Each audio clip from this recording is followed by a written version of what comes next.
Hello and welcome to another episode of Fintech Focus TV with me, Toby.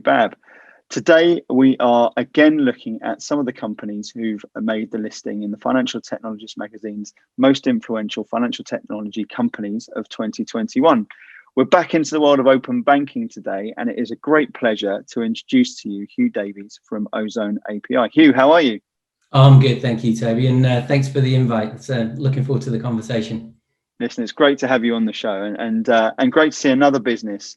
And this is the sort of back-to-back. I've done this twice in 2 days now. Businesses that have started right in the eye of the storm, and I love that story. And I love to see where things have come from and the navigation and the story of everything we're doing. We'll come into all of that in a minute. You're in that open banking space, which I think is probably one of the most talked about areas of the last year or so, at least. Probably a little bit further on from that, and there's loads and loads to unpick within that. But before we do that, Huw, give us your story and a little bit about the business, if you will. Yeah, sure. So I have been in the whole world of banking and payments for a very long time now. I think it's 25 years this year. But yeah, I've spent a long time working for some of the big banks, so many years at Barclays, spent a bit of time heading up digital payments at MasterCard.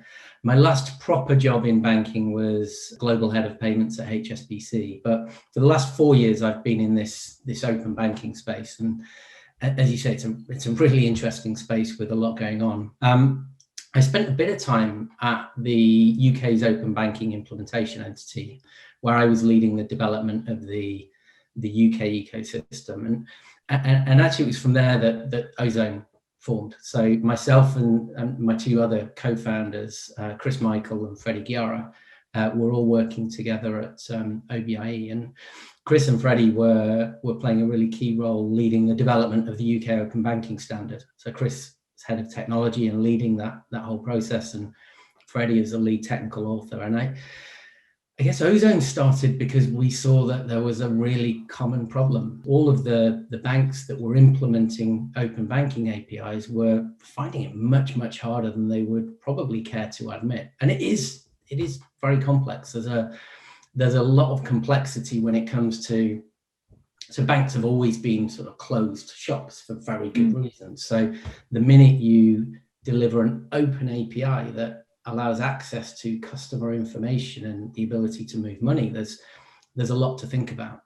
And yeah, we saw there was an opportunity to help banks do this better. So deliver really high performing APIs that meet all of the various different standards that have emerged around the world and handle all of the really hard bits, because it's impossible for banks to be experts in everything. So what we've done is focused on building technology that really handles all of the hard bits of dealing with this open ecosystem, dealing with all of these new third parties that banks have to provide access to, and all of the complexity around managing customer consent and delivering a great developer experience. So that's where Ozone came from. So we're unashamedly a technology business focused on handling the real complexity of open banking, so that banks can ultimately focus on what they do best, which is providing great customer propositions and great service around the management of money.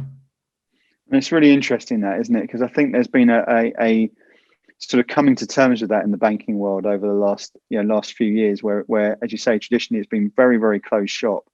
And then all of a sudden over the last year, there's been a recognition that they need to collaborate and form partnerships and bring in specialists to really take on some of that heavy lifting, because in a world that is increasing in complexity, to provide a ever more simple service, which is what they're looking for.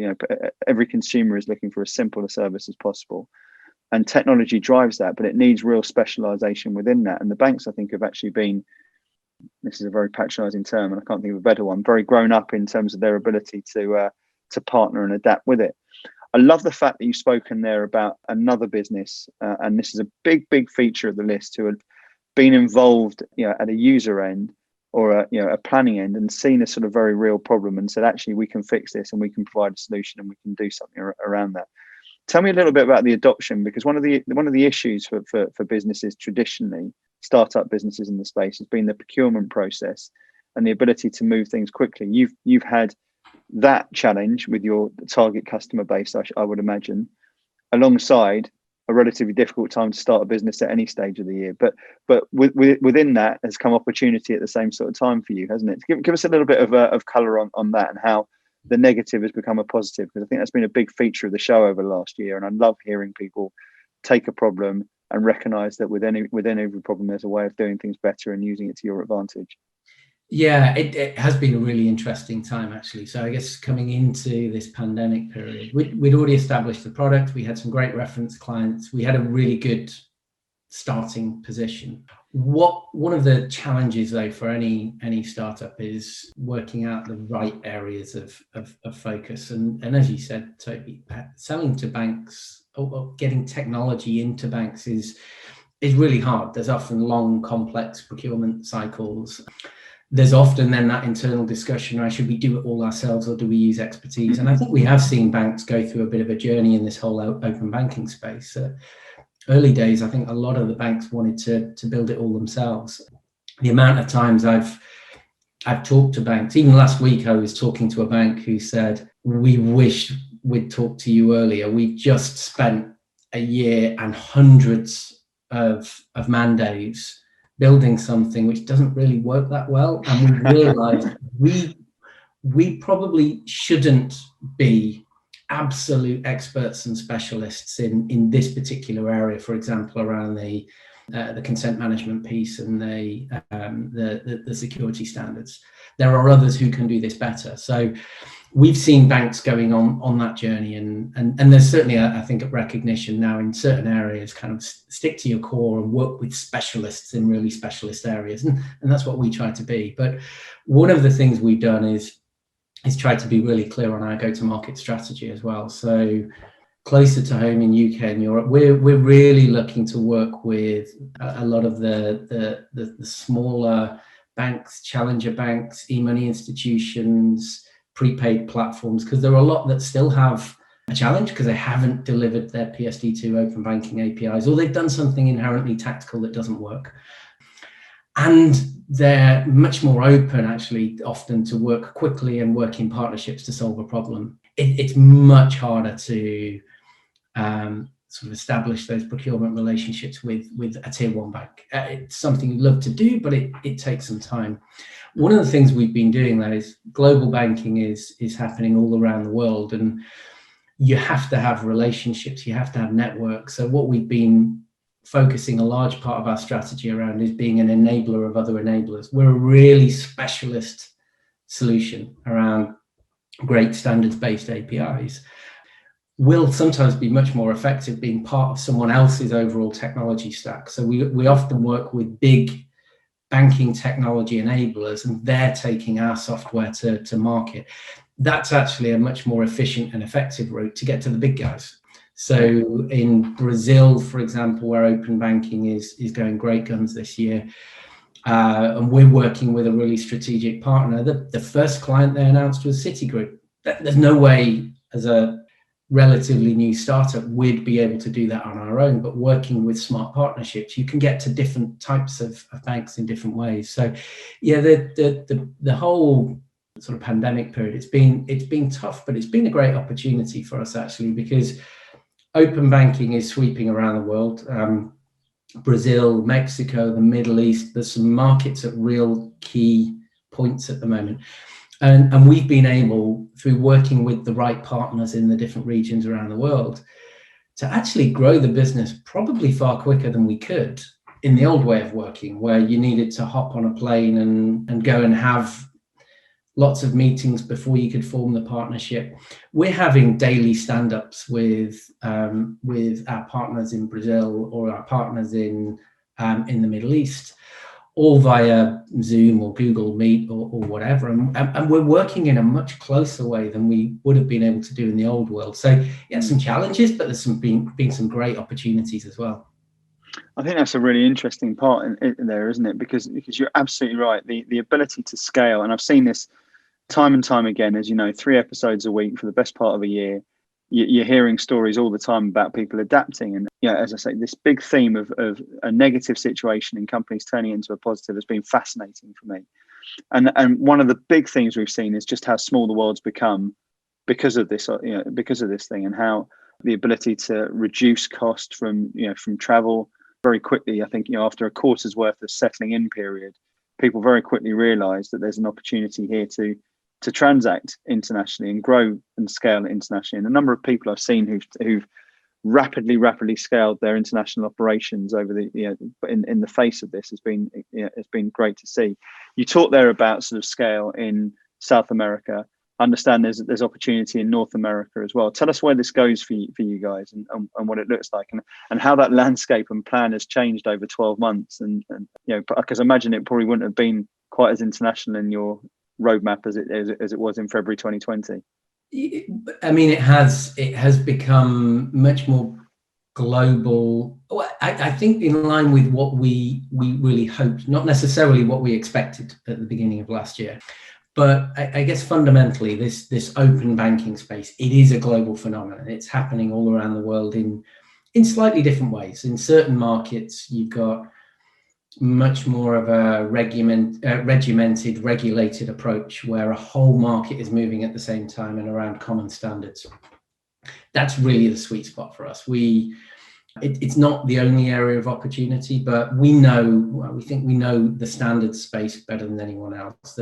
I'd say founding team developed the UK standards that have been a foundation around the world. We're contributors to a number of other standards bodies such as FDX, the OpenID Foundation. We're very focused on standards and increasingly this is being driven around standards around the world. So what we're looking to do is identify where the big opportunities are and then establish the right relationships and partnerships. So Latin America is a really hot market at the moment, and it's a huge region, but within there you've got a huge open banking framework being rolled out in Brazil this year.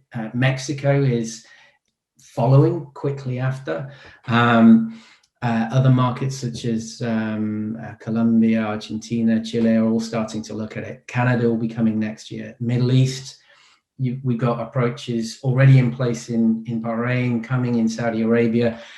Southeast Asia, there's a lot of opportunity. Now, one of the things we need to think about is how do we prioritize and face this stuff? Because you can't do everything at once. It's about trying to focus on the right markets and making sure that we've got the right partnerships so that we've got the routes to market, we've got the client support models and all of those sorts of things so that we can do it really well. But for us, what comes next, continuing that expansion, fundamentally, we're doing the stuff that's kind of less sexy. It's not the shiny end consumer facing propositions. We're helping put in really great API foundations. We want to do that in as many places as possible. So where standards based open banking is being driven, we want to be there. But you get that layer in place and it allows you to build far more on the foundation. So we'll see this in markets like the UK. The regulation is the start point. That almost creates the start line of what's possible. But the market will start looking at and demanding much richer functionality within the APIs, whether that's extending from current open banking scope to broader open finance and broader product sets. And that's what we'll see in Brazil, through to richer premium API functionality, such as variable recurring payments, which will be coming soon in the UK, or identity-based propositions. All of these can and should be built on a platform of interoperable standards. So for us, it's continuing to expand as the global rollout of open banking continues. And then it'll be continuing to build more value as banks and third parties are looking to do more things around those APIs. Fundamentally, building on that common platform of interoperability. So we're really excited about the future, both where and how we can grow and where we can take it next. I mean, with that excitement comes challenge as well, right? Because as you say, look, the scale of it is stunning, and I think one of the core aspects, again, looking back through that golden thread of all these businesses that have done particularly well over the last year or so, and really look to be exciting ones moving further forward. That golden thread is, amongst other things, being in the right area. it goes back to any VC or investment company and what they're looking for. They're looking for a strong team, and you guys have literally written the book on the on the subject matter. You're looking for an area which has got scale and scope and international appeal to it, and you're looking for focus and specialization and a product there that can answer a problem. Now, 3 boxes seem very well ticked there for you within that. But when you're looking at something where there are very, very few markets with I think the same sort of global scale and feel and opportunity and all of that sort of stuff that they're facing in front of you, and all of a sudden that's been accelerated. So it's had petrol poured on the bonfire of opportunity for you. That discipline is another aspect, and sometimes you can see people sort of traveling too fast and selling too quickly and being the victims of their own success, and it sort of implodes from there because the sort of and this goes back to standards that you're talking about. The standard of actual performance of what they're able to do is compromised by the scale of growth and demand. And when you've got a strong sales team sort of overselling, and I've seen this happen many times before, many predominantly in capital markets vendors, which is where I see it being a common theme. Really strong sales teams overselling, and development teams there being thrown a ball to catch behind it, desperately trying to keep up with it and providing very buggy, non-user friendly circumstances behind that. I know you've got a real focus on how you prioritize the right things and growing whilst quickly, responsibly and sustainably at the same sort of time. Tell me a little bit about your philosophy there. Yeah, when you mentioned their discipline, and it can be really hard, right? Because if you're out there and you're working in new markets and spotting new opportunities, and quite often we get working with partners and customers. Well, what about this problem? Could you help that? And quite often there is a relatively simple step from the core of what you're doing today to solving that problem. So there's lots of shiny things out there, and it's one of the things that we talk about at a board level really, really frequently. Maintaining this focus, and from the outset we've said we want to focus on doing one thing and one thing better than anyone else, and that's delivering these standards-based open APIs that handle the hard bits of open banking. It would and it could be very easy to get distracted, and we try and keep ourselves honest. I mean, we've got a really good team, actually, great team that have worked together for a number of years. We bring complementary skills, and we keep each other honest, and we have this conversation regularly. But you do need to keep having the conversation, because there are so many potential shiny things you could get distracted by. The other thing is, what we've tried to do, again, is focus on, in doing that one thing better than anyone else, is how you do it. So in our line of business, what we want to do is really focus on the software. And in that whole software value chain, there's a whole bunch of other things that you could do. So there's a huge amount of effort around sort of integration and professional services and support and all of these sorts of things. And we also want to try and find the right balance of how we do that in the best way for the customers in the different markets. And often that isn't by necessarily doing all of it ourselves. And that's why strategic partnerships are really important. So if I look at Brazil or Mexico or Bahrain, we don't have the local relationships that our partners do. Some of our partners are providing a much broader technology proposition and have an existing support structure. They can do some of those things better than we could. So again, partnering smartly allows us to focus on that core, which is doing this one thing better than anyone else. And we work with them then to provide the right customer support model. So our partner may be, in certain markets we're doing it, in other markets maybe the partner's leading the implementation and the level 1 and level 2 support, and we're really there as that expert backstop to help with the hard stuff. So what we're trying to do is be really focused on what we do, and also be really smart about how we do it. Now, it isn't that simple. You always have challenges that come along the way in terms of different customers and partners and markets. You need to then flex that model, but our philosophy is fundamentally to try and do those two things: focus on doing one thing better than anyone else and trying to be smart about how we do it, and not get distracted by trying to own every part of the value chain, because we can't do all of it the best. So we want to do the really core bits better than anyone else, and then work with other partners and other players so that we can be far more effective in how that gets delivered to the end customer and the market. I guess that underpins the whole proposition that you're talking to your customers about in the same way, doesn't it? It's like you can't do everything to be the best at every area, so bring in the best to support those bits, and that discipline's so important. How do you guys as a team? I mean, look, there's a benefit there that you say you've worked together for a long time, and there's obviously clear trust with each other. There's going to be people in there who are the optimistic ones. There's going to be people there who are the anchors. How do you hold each other to account for that? Because, as you say, when there are things there that are shiny and opportunistic, in terms of region or area, or as you say, of professional services of support, implementation, these things can spin off into many, many different areas. The lights can go up and the pound, the dollar signs can sort of roll in the eyeballs and all this sort of stuff when you're looking at that sort of thing. And it is hugely tempting, right? How do you work as a team to ensure that sort of discipline's in place? Yeah, it's a really good question, actually. So you're right. You always have different characters within teams, and we've been growing the team quickly as well, and will continue to this year. We need to keep up with the pace of growth and demand.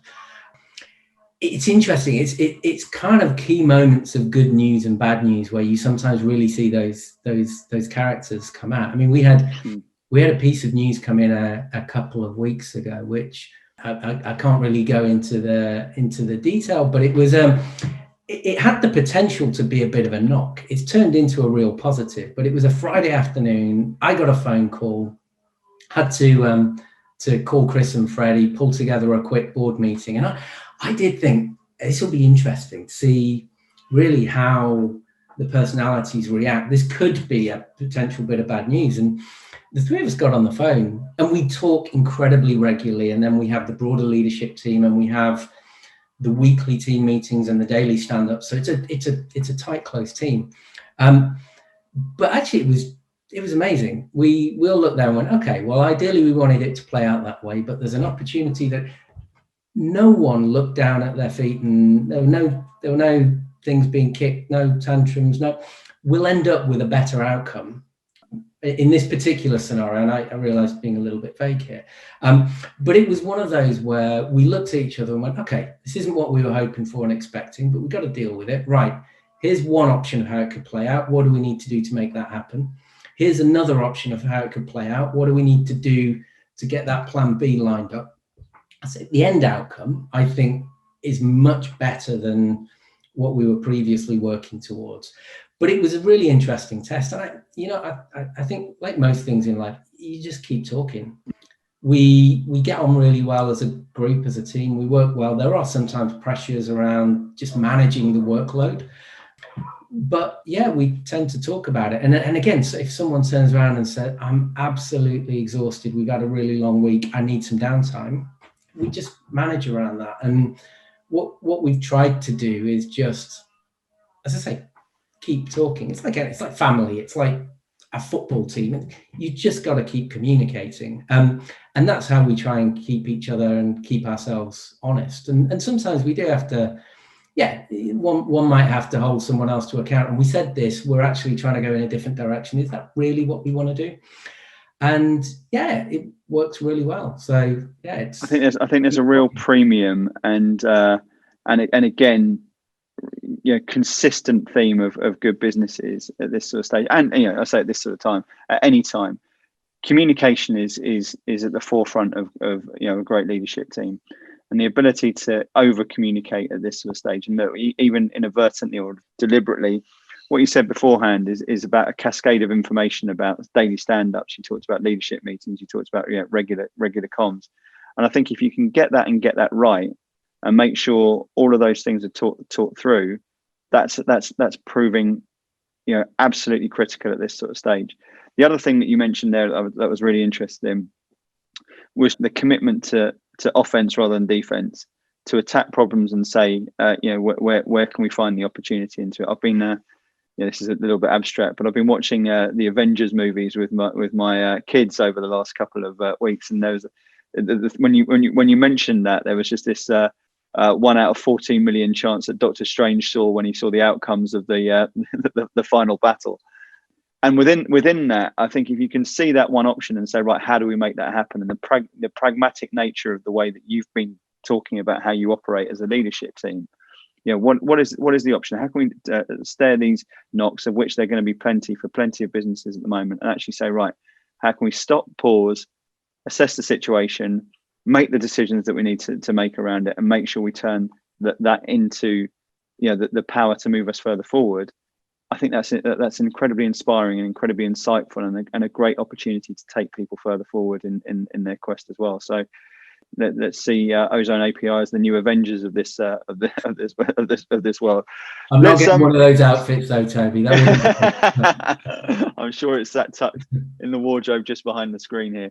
So let's focus forward a little bit more. You've spoken about the sort of scale of opportunity, and you've spoken about what comes next, and all the excitement, and how you prioritize doing the right sort of things.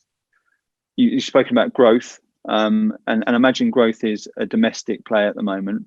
But tell me a little bit about the plans and what the next 12 months looks for, because look, you're on a list of the most influential and exciting and dynamic businesses over the course of the of the next year. Tell me a little bit about what it's going to look like, and what's really exciting for you guys.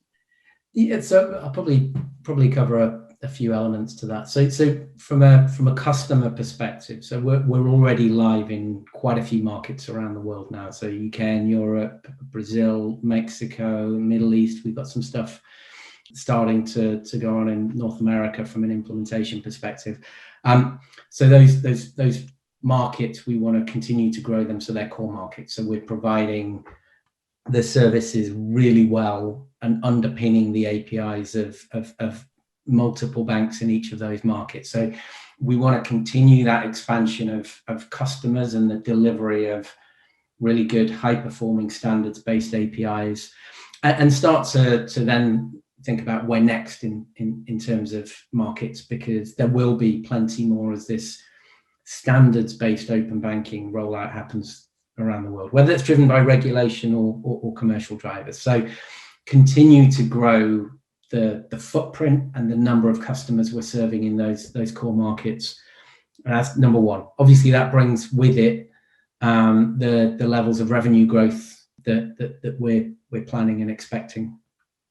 We have delivered some really good year-on-year revenue growth, and that's looking set to continue, particularly with the scale we've started to build in different markets around the world. So customer growth and revenue, and really delivering the service well, is part of it. I think with that, continuing to build out the team and organization. So we're starting to become much more of a global team. So we've got people dotted around the world. It's a very engineering heavy team, as you would expect, being a software business, but continuing to build out the team and the organization, and adapt and evolve the culture and the ways of working as we grow. I mean, what we were talking about a moment ago in terms of the disciplines and the ways of working, every time you sort of grow, that creates stresses and challenges. So we need to be focused on making that organization growth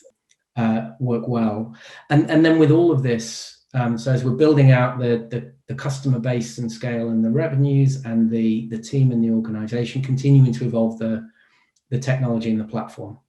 It's an ongoing effort to be the best at supporting all of these different standards that are emerging around the world. And there's a lot of value add that we're building around the platform as well. So working with our partners and our customers to continue to build out the platform roadmap and build more and more value add around those standards-based open APIs. So yeah, I'd sort of, they're the three pillars we'll be looking at: continuing to build out the customer base and supporting more customers in more places, building the organization and making sure that we adapt the culture and the ways of working so we continue to be as effective as you can be when you're a smaller group, and then continuing to evolve the platform so it continues to keep up with the pace of change of standards and ahead of everyone else, and drive more and more value add around the APIs that we're delivering to the banks and the partners. So I think they're the macro level headlines. And within that, you just got to focus on the fundamentals. You can get lost trying to look too far ahead, and you need that long-term vision and plan. But actually, you need to have a real clear view on the fundamentals. What are the things we've got to get right in the next quarter? Where do we want to be by mid-year, by end year, and across the financial measures, the customer measures, the internal measures. So yeah, that's I think that's what we'll be looking to focus on. Huw, I've loved this. This has been a sort of masterclass for me in the sort of pragmatic way of looking at an opportunity and executing it in exactly the perfect manner. I think there's so many different things. I've been scribbling notes here, trying to look at the camera all the time as I'm doing it, because I think there's so many different things that I'll sort of pen underneath it when we put this out that I think are going to be useful for people to be able to take away from this. And it is literally zero surprise to me about how this is working so well for you, and you're growing the business. I'm sure there's going to be loads of people who like me want to sort of follow this conversation on and find out a little bit more about the business as well. What's the best way of people to get in touch with you? Oh yeah, love to talk if anyone wants to get in touch. Obviously, you can find the website at ozoneapi.com. Feel free to get in touch with me through LinkedIn, or email me, huw@ozoneapi.com. But yeah, please do get in touch. Thank you so much. It's been an utter pleasure. I could be speaking for a lot longer with you about all of this. But I know you've got a fair few more of these to be doing today as well. So a man in demand, and I really appreciate your time and effort to come on the show. Congratulations on being listed again. I'm going to be watching this company with all eyes focused on it, because I'm sure you're going to go a long way, and I'm really pleased to see the success so far. So thanks so much for your time today. Really appreciate it. No, thank you, Toby. A real pleasure to talk to you. I've really enjoyed it, and yeah, thank you for the invite. It's hugely appreciated. Absolute pleasure, and thank you all for watching as well. We'll see you soon on another episode of Fintech Focus TV. Thanks a lot. Bye now.